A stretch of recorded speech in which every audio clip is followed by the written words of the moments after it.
Hey everybody, hope you're staying well, staying safe. This is the second part of a two-part video. The first part was about the generalities of reopening the Magic Kingdom and what you might find when you get there. I'm going to put the end card at the end of this video so you can go and have a look at that. If you want to go and have a look at that first, so you get an idea of what's going on before you look at this one, please do so. If not, you can look at that afterwards or whenever you like. This video is going to concentrate on the 81 rides and attractions and restaurants at Magic Kingdom, plus parades and fireworks, and what you might expect to find once you get to the Magic Kingdom, once you get in, which rides are going to be open, which are not, how are they going to be operating, which restaurants are going to be open, what are they going to feel like, and just generally what's going to happen with Magic Kingdom on day one. Is it going to be a good feeling? Are you going to get everything that you planned on getting? Is it worth going? So let's get into that now. I'm going to do this land by land so you can follow it on the map. And we're going to start with Adventureland, move around to Frontierland, then back into Liberty Square, into Fantasyland, Tomorrowland, and then we're going to start actually with Main Street USA, as that's the starting point for everybody's journey into the park. So let's get right to it. Walt Disney World Railroad is currently closed and will be closed through 2021 because of the Tron construction, which required taking up some of the tracks. City Hall is where guests go for information and lost and found. There will likely be barriers and 6-foot distancing decals on the floor. Sorcerers of the Magic Kingdom is an interactive game. The premise of the game is that Hades is trying to take over the Magic Kingdom and Merlin is recruiting park guests as new apprentices. I would think this will operate as normal, but with a CM on hand at every point where a card needs to be used to wipe down that touch point. 6-foot decals will be put on the ground to ensure social distancing for those behind. The Harmony Barber Shop, where traditionally kids go to get their first haircuts, will be closed due to social distancing issues. Town Square Theatre is where guests can meet Mickey Mouse and Tinkerbell, and is a Fast Pass Plus attraction. It's quite possible that Disney will make this into a virtual queue, and then there will be no walk-ups. This would prevent queuing. Tony's Town Square is a table service restaurant, serving Italian cuisine in a Lady and the Tramp inspired setting. Its capacity might be reduced to a half to ensure social distancing. Main Street Bakery will be operational but with social distancing in place. Casey's Corner will be operational but with limited seating both inside and outside. The Crystal Palace is a character buffet. It will be open but seating capacity will be limited, with tables rearranged so that characters can still move through the restaurant at a distance. The buffet will become a family-style restaurant with servers bringing more food as required. The Plaza Restaurant is table service, serving salads, burgers and sandwiches. It will be open but again with limited capacity inside. The Plaza Ice Cream Parlour usually sees long lines outside. More barriers and decals will have to be put in place to ensure social distancing, but this shouldn't be a problem because there are going to be less tables outside. Main Street Chamber of Commerce is the place to pick up your packages that you had shipped to the front of the park. It will remain open but with social distancing measures in place. The Emporium is the largest gift and souvenir shop in the Magic Kingdom park. It actually goes from the start of Main Street right up to Casey's Corner. It'll be operational, but a lot of the stands will be set aside so that social distancing rules can be maintained. In addition to Pandora jewellery, Uptown Jewellers carries fine jewellery and other accessories such as handbags and scarves from the Disney Boutique collection.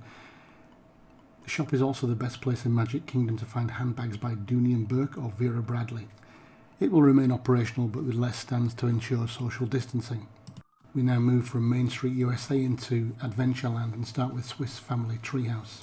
This is a free roaming attraction and I would envisage this is going to be closed because they can't ensure that social distancing will be met. The Magic Carpets of Aladdin is the first real ride that we're coming across in Magic Kingdom. Disney may try to make all of its ride virtual queues, but if not, this one will operate normally with social distancing measures put in place in the line. In the Jungle Cruise, the guests are pretty much crammed in, and I think this ride is going to be non-operational due to the problems in social distancing.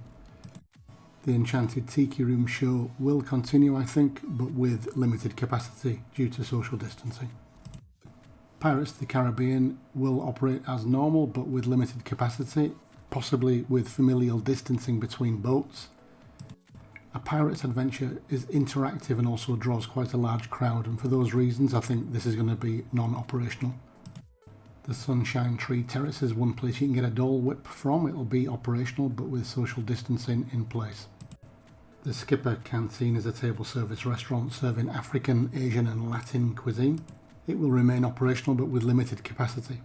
Tortuga Tavern is a quick service restaurant serving turkey legs and hot dogs, and it will remain in operation but with limited tables available. We now move from Adventureland into Frontierland with Splash Mountain. This ride will operate as normal but with familial distancing. I can envisage that this one will be on the list of those that might be virtual queues just due to the length of the queue that builds up for this ride. Next is Big Thunder Mountain Railroad. Again, I think there's going to be virtual queue with this potentially, and familial distancing or every other car being used. Tom Sawyer Island requires a raft to get across to the island, and then it's a free roaming adventure as well as the Swiss Family Treehouse. So I think this is going to be non-operational because they can't ensure that social distancing will be met. Country Bear Jamboree will operate normally but with limited capacity. The Golden Oak Outpost's menu changes quite a bit but usually features fried stuff. It will be operational as normal but with social distancing in the line. Picos Bills is basically a burger bar, but what's special about this one is it has a toppings bar that customers can go and get their toppings from. This won't be operational in the way it has been in the past, and you'll have to order your toppings when you order your burger. Capacity of seating will be cut to ensure social distancing. You can get a pretty decent breakfast sandwich from Westward Ho in the morning. It's going to be operational but with social distancing in the line. Frontier Trading Post is an apparel shop for Western and Native American wear and also has a lot of pins to swap and shop. It will be rearranged to maintain social distancing. We now move from Frontierland into Liberty Square with the Hall of Presidents. This usually gains quite a crowd, and there is a browsing area as a pre-show which might now be stopped, and there could be lines put in place with social distancing to stop crowding. In the theatre I can envisage capacity being reduced by half. The Liberty Square riverboat will operate as normal but with limited capacity. Haunted Mansion may well be a virtual queue as well, just because of the length of the queue that builds up. There will be no pre-show again because of crowding, and every other car will probably be used to ensure social distancing. Liberty Tree Tavern is an American-themed table service restaurant which is part buffet.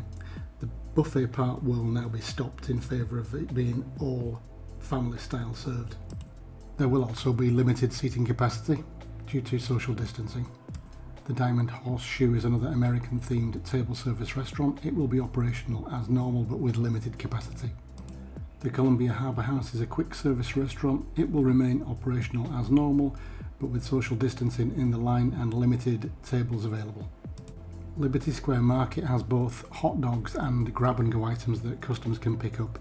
I believe that the items that the customers pick up now will have to go behind the counter or be discontinued for a while. Social distancing will operate in the line. Sleepy Hollow serves sweet waffle sandwiches and funnel cakes. It's quick service and will operate normally but with limited seating outside. Ye Olde Christmas Shop is open all year round for Christmas ornaments. It'll remain open but will be rearranged to suit social distancing. Memento Mori is for all things Haunted Mansion. It will remain operational but with limited stock due to social distancing. Moving into Fantasyland, we start with Prince Charming's Regal Carousel. This will remain operational but I think with very limited capacity. Mickey's Philharmagic will be closed due to the need to wear 3D glasses. They can't disinfect 3D glasses for every customer that comes in. Peter Pan's Flight will operate as normal, but I think they'll try and get a virtual queue on this one due to the length of lines that build up.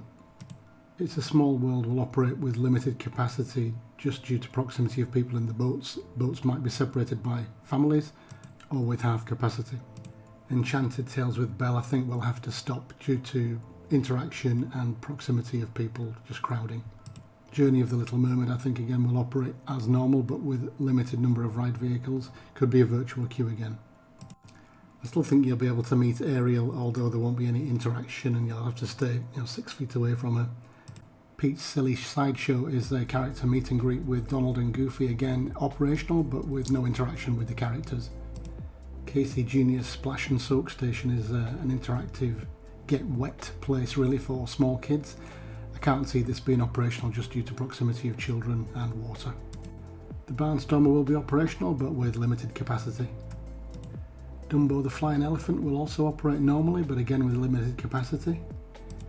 And the Mad Tea Party will also operate normally and with limited capacity. You'll still be able to meet Merida but again I'm afraid with no interaction. The Mini Adventures of Winnie the Pooh actually could operate at full capacity. I think a virtual queue here probably as well. The Seven Dwarfs Mine Train will operate probably with familial separation and limited capacity and will probably be a virtual queue also. Princess Fairytale Hall is where you can meet Cinderella, Elena of Avalor, Rapunzel and Tiana, maybe others. Again, it's going to be no interaction and probably a virtual queue. Cinderella's Royal Table is a table service character meal. Again, there's going to be less tables in the restaurant so that the characters can move around without interacting. Pinnochio's Village House is a counter service restaurant serving flatbread, pizzas and salads. It'll be limited capacity in tables and social distancing in place in the line. Be Our Guest is counter service during the daytime and full table service during the night time. For the nighttime service, some of the tables will be removed to maintain social distancing. Gaston's Tavern is a counter service restaurant serving really sweets including croissants, fruit cups, cinnamon rolls, etc. Social distancing will be in place in the line. Prince Eric's Village Market is a kiosk basically serving juices, water, frozen lemonade and turkey legs. Social distancing will apply in the line. The Cheshire Cafe or Cheshire Cafe is a counter service restaurant. It serves cereal, muffins, fruit and drinks. It'll remain operational as it is but with social distancing in place in the line. Storybook Treats is basically an ice cream parlour. It'll remain operational with social distancing in the line. The Friar's Nook is a quick service restaurant with things like buffalo chicken, tots and hot dogs available. It'll remain operational and with limited seating outside. Bibbidi Bobbidi Boutique, because it's a makeup and hairdressing salon basically, will not be operational. Big Top Souvenirs is actually quite a large store. It includes sweets, snacks, souvenirs, headwear, other apparel, just a really large store. It will be operational as normal but with a limited stock due to social distancing. Tomorrowland Speedway will operate as normal but potentially with a virtual queue. Space Mountain will probably operate under familial separation and will probably also be a virtual queue. Astro Orbiter looks like it will operate just as it would normally, with social distancing in the line. The People Mover will operate at reduced capacity and probably be a virtual queue just because of the travellators that take you from ground level up to platform level. The Carousel of Progress will be operational but with limited capacity. Buzz Lightyear will be operational but with limited capacity and probably a virtual queue. Monsters Inc. Laugh Floor will be operational but with limited capacity. Cosmic Rays is a counter service restaurant serving burgers mainly. This is one restaurant that you can already order on the app from. It will operate normally but with limited capacity. Anti-Gravity's Galactic Goodies is really an ice cream parlour, but it also has smoothies and soft drinks and milk. It'll be operational as per normal but with social distancing in place. Cool Ship is where you'll find Mickey shipped pretzels and turkey legs. It'll operate normally but with social distancing in the line. The Lunching Pad is a quick service restaurant serving hot dogs, pretzels, chips and more. It's also on the mobile ordering app at the moment and there may be limited seating due to social distancing. The Tomorrowland Terrace restaurant is really seasonal and is usually just used for the fireworks dessert party. Of course, with no fireworks it won't be open. The Star Traders store is where you can get plushes, mugs, lanyards, etc. It'll be open but it'll have limited stock due to social distancing. And what about Let the Magic Begin, the Dapper Dans, the Festival of Fantasy Parade and Happily Ever After? I'm afraid due to interaction and crowds they won't be operational, which is a real gut punch because they really add something to Magic Kingdom. So the streets will be a little bit bare and the park will just close when it closes. I hope you thought that was useful. look, it's just my thoughts on how Disney might operate Magic Kingdom on day one. It's not going to be the Magic Kingdom that we kind of all know and love, with everything just open, ready to go. All right, there might be some lines, you might get frustrated with the lines, but you know, everything's open usually, unless it's closed down for tech or it's being refurbed. But you can get on it, and you know, there's a healthy crowd, and everybody's happy and smiling and laughing, and nobody's got a mask on, and that's going to be different for a while. So, things to think about before you make the decision to get on a plane or drive a car to come down here. Hope to see everybody in Magic Kingdom at some point soonish, or next year in 21. But that's it from me for now. I'll be back with news from Orlando and from the US tomorrow. So join me for that. Until then, stay safe, stay well. See you then. Bye bye.